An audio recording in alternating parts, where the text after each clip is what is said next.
Hello everyone, myself Ashutosh Sharma and welcome to our YouTube channel Skyway Learning Hub.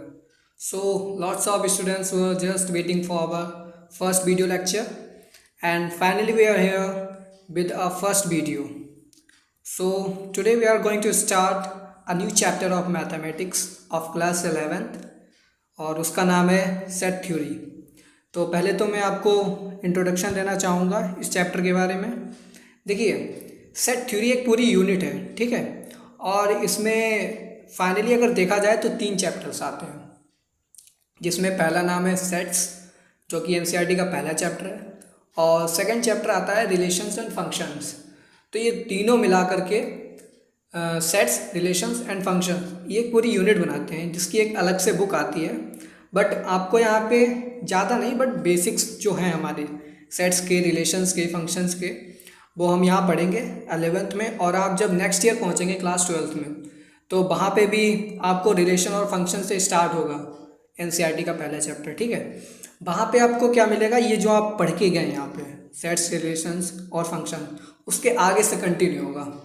तो आप लोगों को बहुत ज़रूरी है ये चैप्टर स्ट्रॉन्ग करना, क्योंकि ये तुम्हारा बेसिक अगर अच्छा होगा तो फाइनली आप जब नेक्स्ट ईयर क्लास 12 में पहुँचेंगे तो आपको दिक्कत नहीं होगी। और ये चैप्टर इतना इजी है कि मतलब आप जस्ट सोचिए, इमेजिन करिए आप मूवी देखते हैं, ठीक है, तो उसमें बहुत इंटरेस्ट लेते हैं। अगर आपको उसके बारे में सब कुछ पता है तो इंटरेस्ट लेंगे और वो फाइनली आपको याद भी रहती है मूवी में क्या हुआ है।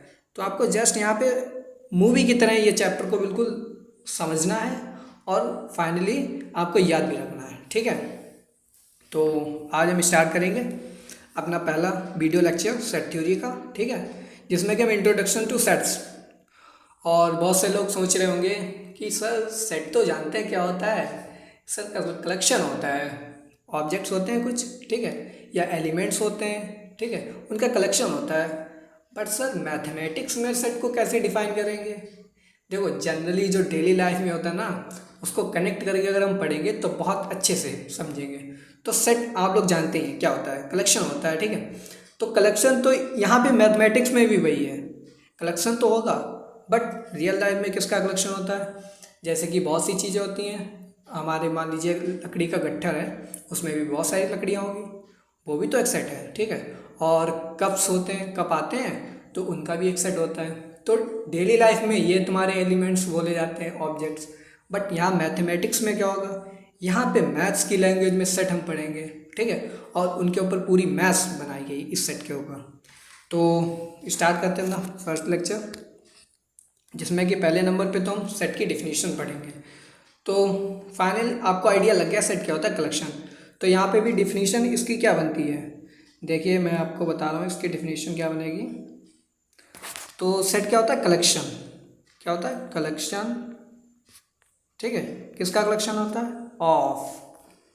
अब यहाँ पे वेल डिफाइंड ऑब्जेक्ट्स, ये बहुत ही इंपॉर्टेंट पूरा फ्रेज है, वेल डिफाइंड,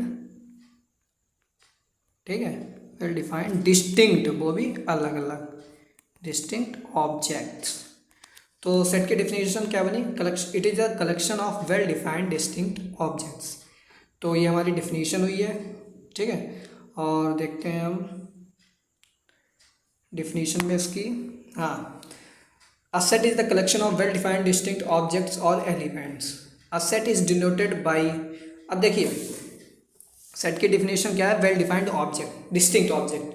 अब फाइनली आप सपोज करिए आपके फादर हैं, ठीक है, और मीन्स यू,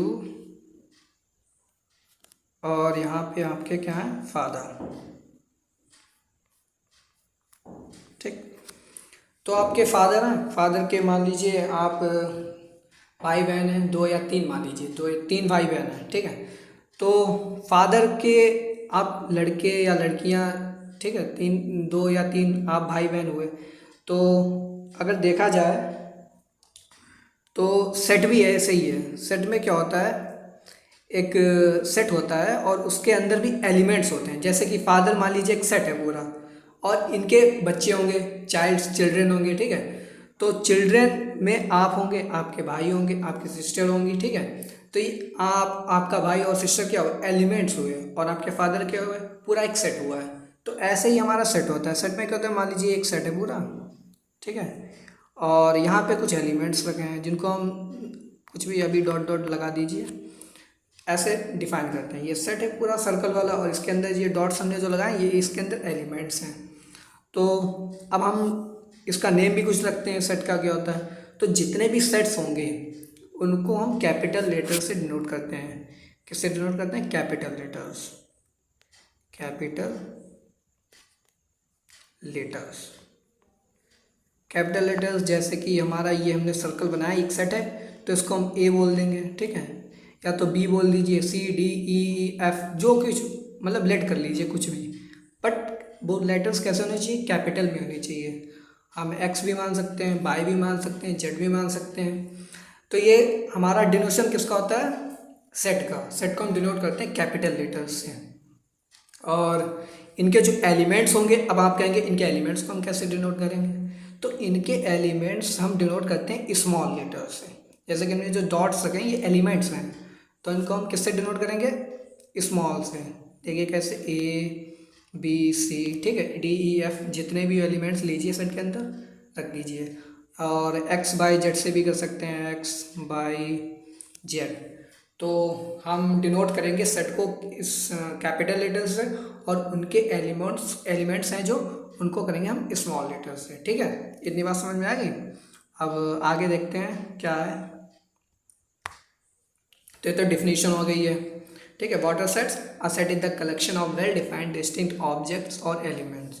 और इनका जो डिनोट करते हैं हम कैपिटल लेटर से करते हैं, A B C X Y Z dot dot dot, and the different elements it of it are denoted by small letters. देखिए यहाँ पे जैसे मैंने एक सेट बनाया है, ठीक है, ये यहाँ पे बनाया है, ये सेट बना है, ठीक है, और इसके अंदर एलिमेंट्स जो होंगे A B C X Y Z आदि आप लिख सकते हैं, ठीक है।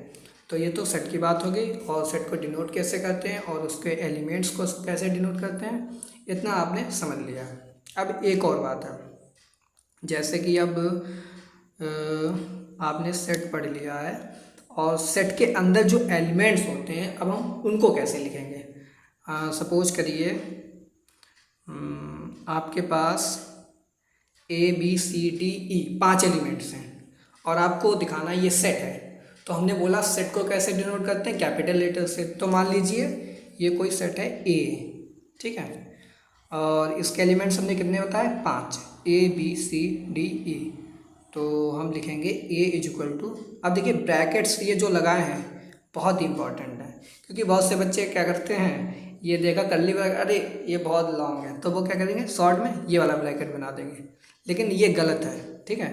सेट जब हम लिखेंगे तो सेट को कर्ली ब्रैकेट्स के अंदर ही हम लिखेंगे।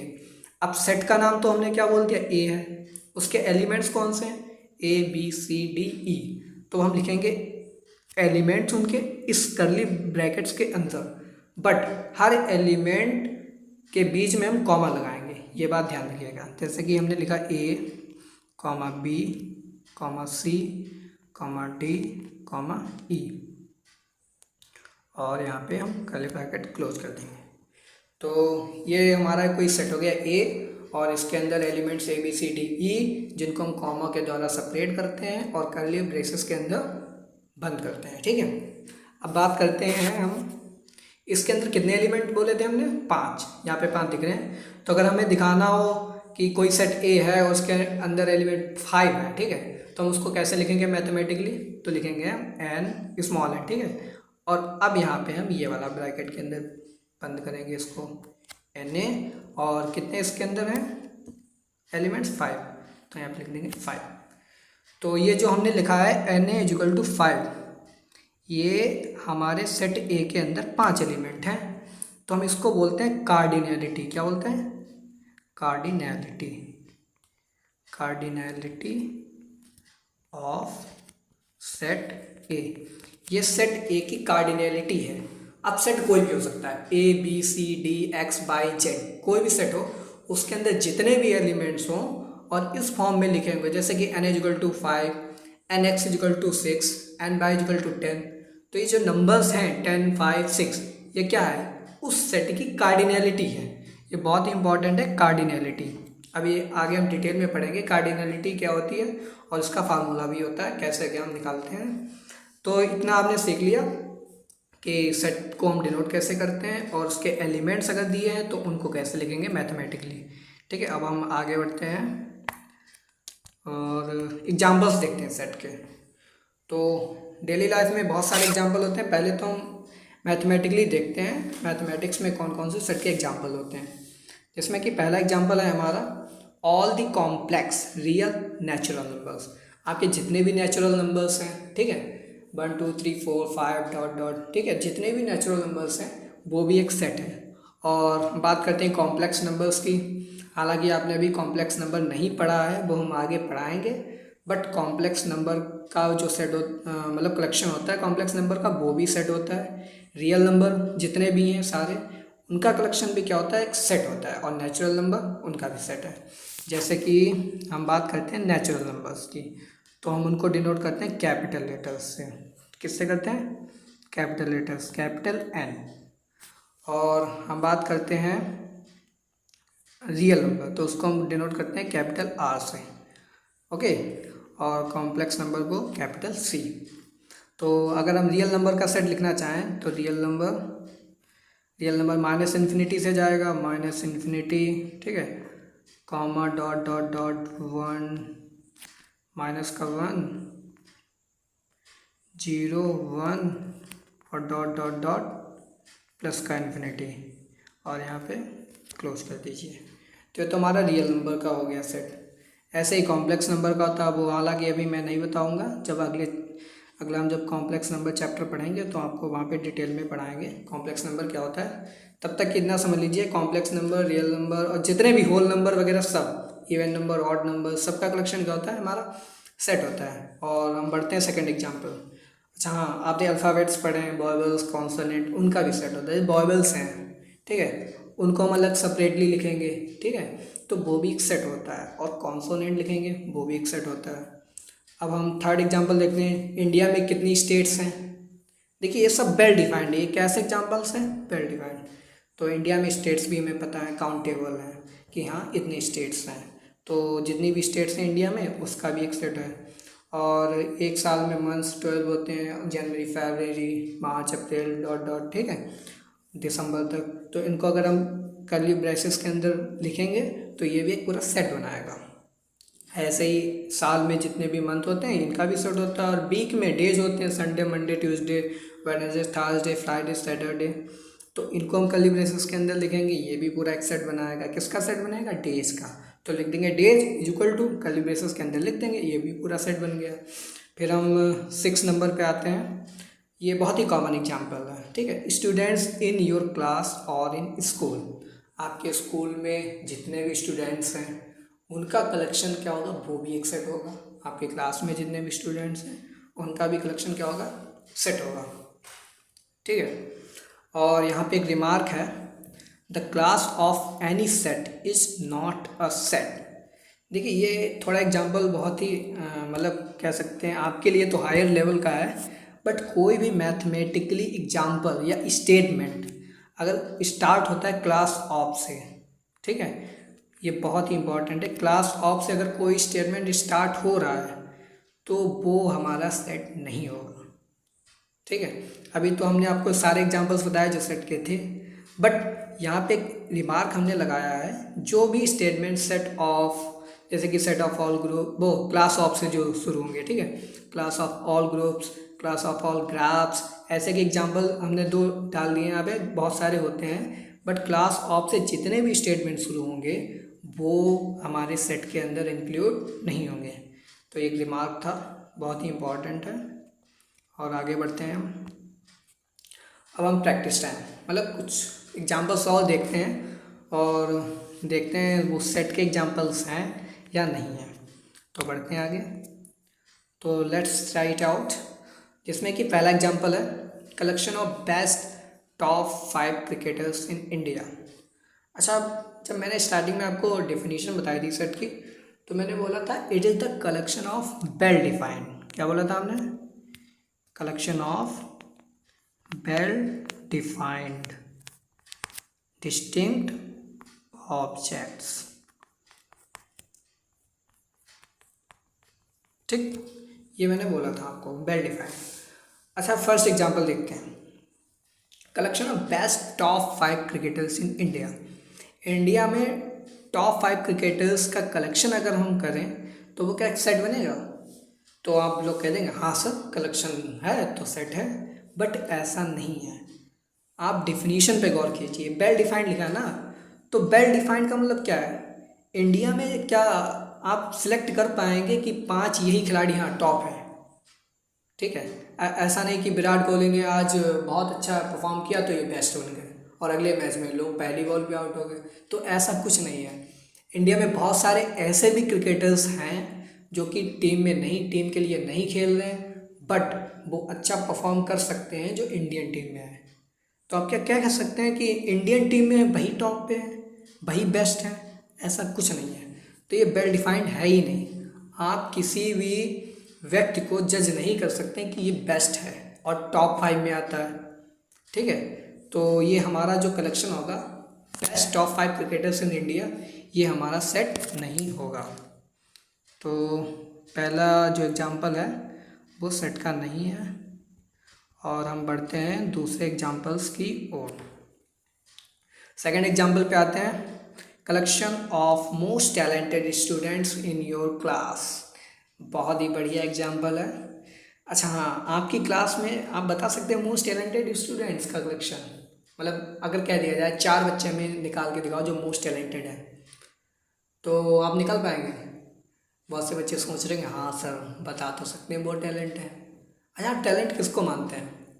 टैलेंट क्या, हाँ जो एकेडमिक्स में बढ़िया है वही टैलेंट है? ऐसा कुछ नहीं है। टैलेंट किसी भी फील्ड में हो सकता है, चाहे एकेडमिक्स हो, ठीक है, चाहे हमारा सिंगिंग हो, ड्राइंग हो, आर्ट एंड क्राफ्ट हो, कोई भी हो, ये टैलेंट होता है। वो लोग, बहुत से लोग कहते नहीं अपना अपना टैलेंट है, तो टैलेंट एकेडमिक्स में होना ही नहीं बोला जाता है, किसी भी फील्ड में हो सकता है टैलेंट। ठीक है, तो टैलेंट को हम डिफाइन ही नहीं कर सकते हैं कि टैलेंट है इसके पास। मान लीजिए मेरे पास एकेडमिक्स में टैलेंट है, आपके पास ड्राइंग में टैलेंट हो, तो ऐसा कुछ नहीं है कि आप एकेडमिक्स के बेसिस पे अपने क्लास में स्टूडेंट्स को कलेक्ट कर रहे हैं। तो ये भी एग्जांपल हमारा सेट का हुआ नहीं हुआ, क्योंकि ये वेल डिफाइंड है ही नहीं, तो ये भी हमारा सेट का एग्जांपल नहीं हुआ। हम थर्ड एग्जांपल पर बढ़ते हैं। Collection of honest man in a town. तो ये भी बहुत अच्छा एग्जांपल है। आपके टाउन में कितने ईमानदार लोग हैं, बता सकते हैं आप? अरे आप क्या बताएंगे, आप खुद ईमानदार हैं या नहीं, पहले ये सोचिए। तो क्या कहा जाए, ये भी सेट हमारा नहीं है, क्योंकि आप ऑनेस्टी को जज नहीं कर सकते हैं। आगे चल के प्रोबेबिलिटी जब पढ़ाएंगे आपको, तो प्रोबेबिलिटी में एक क्वेश्चन आता है एनसीईआरटी में, what is the probability of honesty. ठीक है, तो इसकी प्रोबेबिलिटी क्या होती है? 0, क्योंकि हम ऑनेस्टी हो गई, ब्यूटीफुल हो गया, ये चीज़ें हम मेजर नहीं कर सकते, वेल डिफाइंड नहीं है। तो हमारा थर्ड एग्जांपल भी क्या हुआ, सेट के अंदर नहीं आएगा। अब हम बढ़ते हैं अपने फोर्थ एग्जांपल की ओर। Collection of best restaurants. देखिए यहाँ पे भी बेस्ट आ गया। हमने बोला आपको बेस्ट आप नहीं जज कर पाएंगे, आप बेस्ट नहीं कलेक्ट कर पाएंगे, आप बेस्ट नहीं सिलेक्ट कर पाएंगे। तो आपकी लोकेलिटी में कौन सा बेस्ट रेस्टोरेंट है आप नहीं कह सकते, क्योंकि कुछ रेस्टोरेंट्स क्या हैं फुल्ली वेजिटेरियन है, और कुछ क्या है नॉन वेजिटेरियन है, और कुछ क्या है कंबाइंड है, वेज भी है नॉन वेज भी है। तो वेज वाले तो कहेंगे मेरे लिए तो यही बेस्ट है, नॉन वेज वाले क्या कहेंगे नहीं ये वेजिटेरियन ये ख़राब है। ऐसे ही उनका हाल है, नॉन वेज वालों का, नॉन वेज वालों के लिए नॉन वेज बेस्ट है और वेज वालों के लिए नॉन वेज बेस्ट है। और तो आप नहीं कह सकते कौन सा बेस्ट रेस्टोरेंट है। ठीक है, तो ये भी हमारा सेट का एग्जांपल नहीं हुआ। हम फिफ्थ एग्जांपल की ओर बढ़ते हैं। Collection of temperatures at a particular place. Particular place पे अगर हम टेम्परेचर की बात करें वो भी वेरी करता है, वो भी वेल डिफाइंड नहीं है।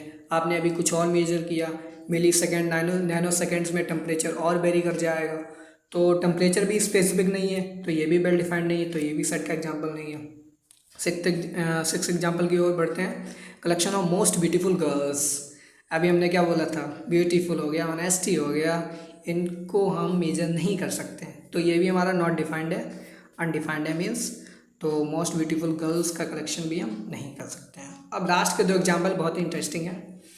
Collection of all triangles in a plane. अब आप बताइए, यहाँ पे कोई प्लेन है और प्लेन के अंदर अगर हम ट्राइंगल्स का कलेक्शन करते हैं तो क्या वो सेट होगा या नहीं? Yes of course it is a set. ठीक है, प्लेन के अंदर जितने भी ट्राइंगल्स होंगे वो वेल डिफाइंड होंगे। ठीक है, हम सबको आसानी से डिफाइन कर सकते हैं, तो वो हमारे सेट हैं।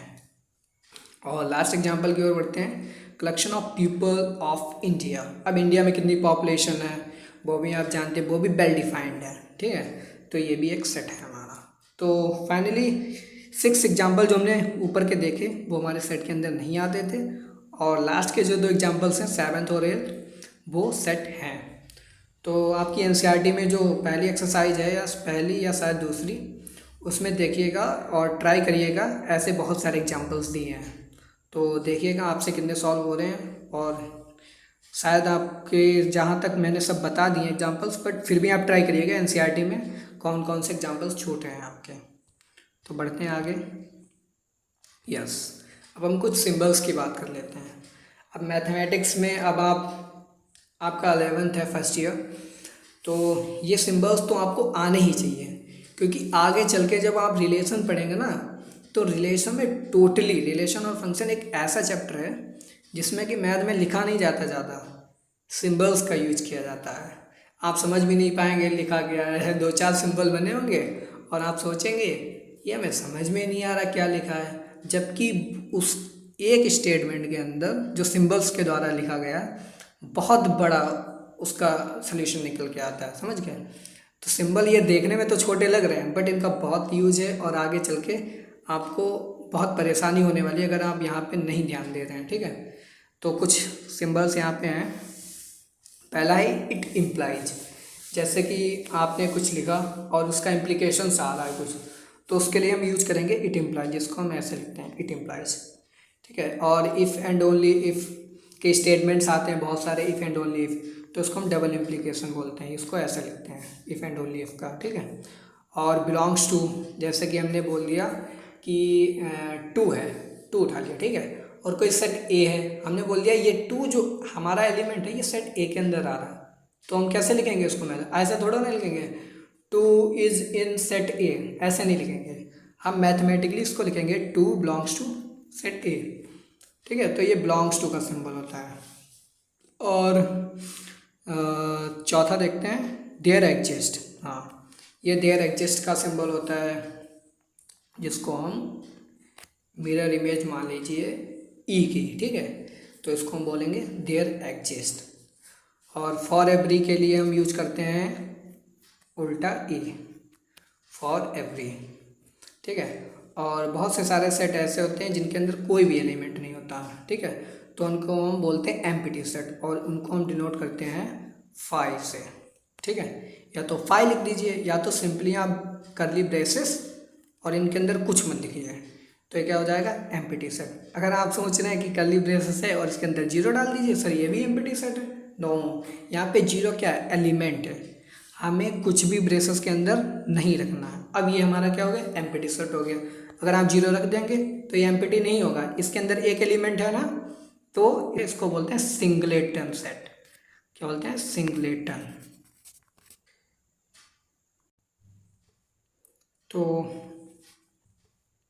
तो एम्प्टी सेट का भी सिंबल हमने देख लिया, और उसके बाद हम देखते हैं यूनिवर्सल सेट। यूनिवर्सल सेट को हम कैपिटल यू से डिनोट करते हैं, और सच दैट को ऐसे कॉलम लगा के। ठीक है, तो ये हमारा हो गया है सच दैट का सिंबल। तो ये कुछ सिंबल्स थे जो मैंने यहाँ पे लिए हैं, और यहाँ पे मैंने इमेज अटैच की है, जिसको अभी जूम करके आपको दिखा रहे हैं हम। ठीक है, सिंबल्स एंड देयर मीनिंग्स। कहाँ गया?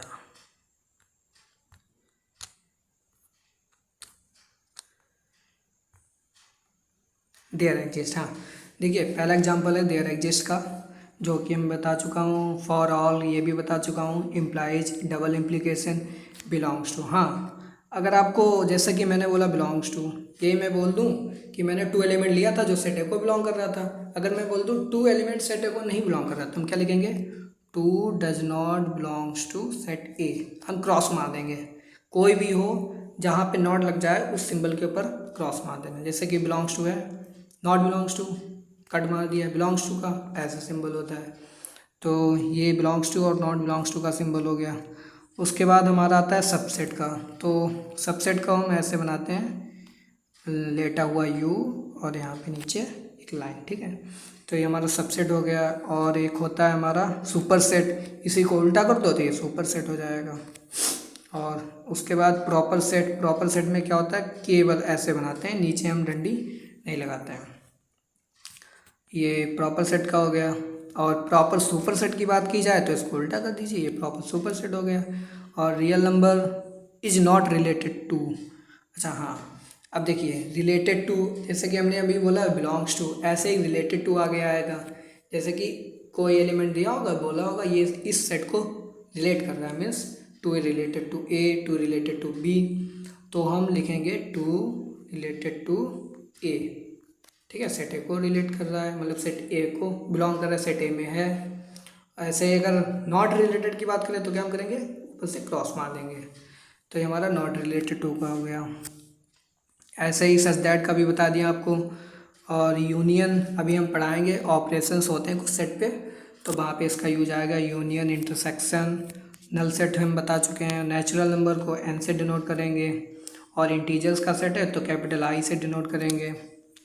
और इसके बाद रियल नंबर का अगर सेट है तो हम कैपिटल आर से डिनोट करेंगे। उसके बाद अगर कॉम्प्लेक्स का है तो सी से करेंगे, वो मैं बता ही चुका जो आपको, ठीक है। और जैसे कि मान लीजिए आपने रियल नंबर लिया है और पॉजिटिव रियल नंबर चाहिए, तो हम क्या करें, आर पॉजिटिव लिख देंगे। अगर निगेटिव चाहिए तो आर निगेटिव लिख देंगे। ऐसे इंटीजर्स का पॉजिटिव, ये पॉजिटिव इंटीजर्स का सेट हो गया, निगेटिव का आई निगेटिव नीचे बना दिया। तो ये पॉजिटिव निगेटिव ऐसे वाले सिंबल्स हैं, natural number, real number positive, real number negative, ठीक है। तो आगे बढ़ते हैं, इम्पॉर्टेंट पॉइंट्स, ठीक है। हाँ, स्टार्टिंग में मैंने बोला था ब्रेसेस, तो सेट के लिए कौन से ब्रेस यूज़ करते हैं, नंबर वन मैंने बताया कर्ली ब्रेसेस। ये होती है हमारी एलिमेंटल फॉर्म, इसको क्या बोलते हैं, एलिमेंटल फॉर्म।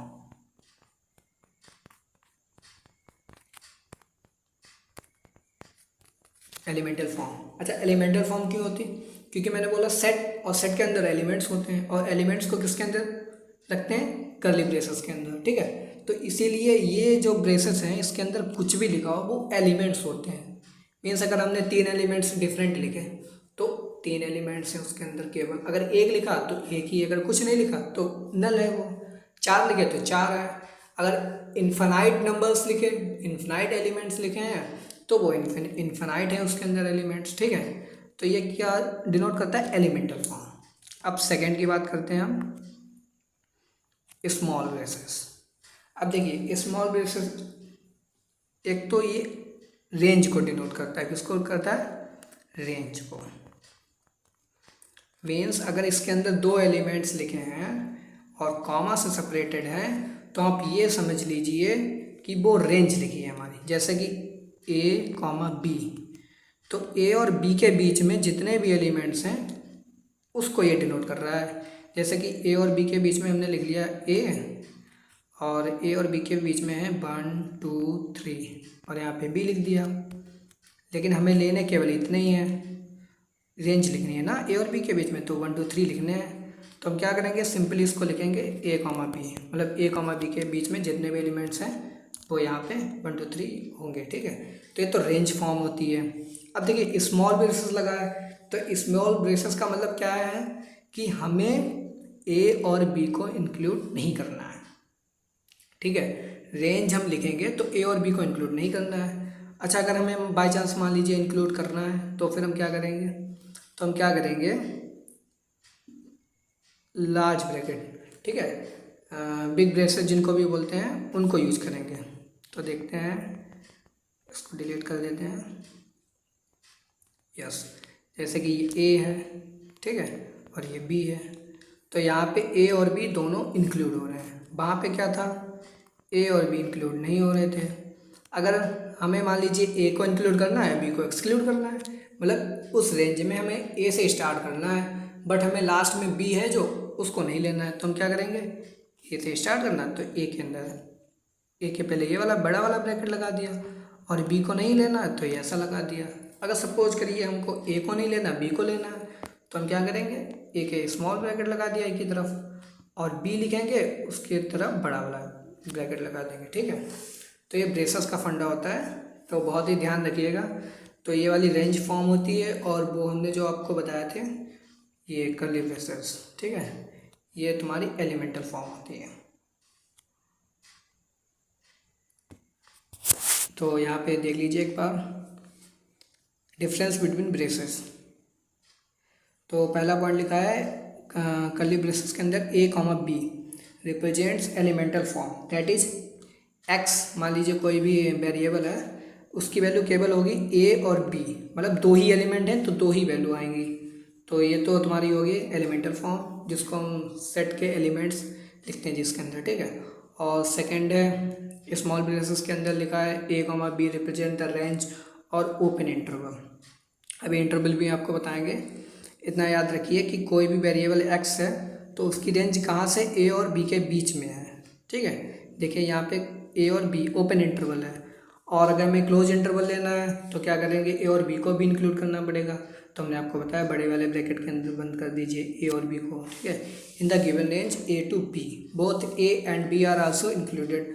अगर हमें एक को हटाना है, ठीक है, मतलब हटाने का मतलब एक्सक्लूड करना है, दूसरे को इंक्लूड करना है, तो हम क्या करेंगे, जिसको इंक्लूड करना है उसकी तरफ बड़ा वाला ब्रैकेट, और जिसको एक्सक्लूड करना है उसकी तरफ छोटा वाला। तो यहाँ पे देखिए ए, यहाँ पे बी को एक्सक्लूड किया गया है, ठीक है, यहाँ पे ए को एक्सक्लूड किया गया है, ठीक है। रिप्रेजेंट सेमी ओपन और सेमी क्लोज इंटरवल, तो इनको हम सेमी ओपन और सेमी क्लोज इंटरवल भी बोलते हैं।